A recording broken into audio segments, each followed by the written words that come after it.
बिस्मिल्लाहिर्रहमानिर्रहीम। आज हम जो कार्पल हैं 8 हड्डियाँ कलाई की, उनके बारे में पढ़ते हैं।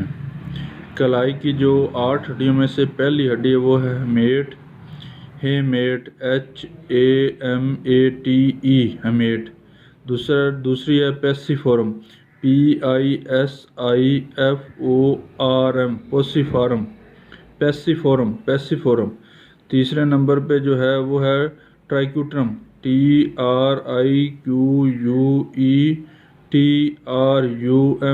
ट्राइक्यूट्रम। और चौथी जो है वो है ल्यूनेट LUNATE ल्यूनेट। और पांचवी जो है वो है ट्रेफिजाइम TRAPEZIUM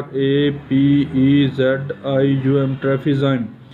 और छठी जो है वो है ट्रेफिजाइड TRAPEZOID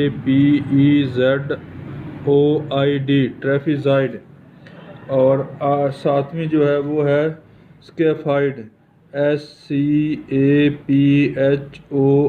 स्केफाइड। आठवीं जो है वो है कैपिटेट CAPITATE कैपिटेट। ये थी 8 हड्डियाँ कलाई वाली जो आज हमने पढ़ ली हैं। कल इंशाल्लाह लोअर लिम्ब पढ़ेंगे। अल्लाह हाफिज़।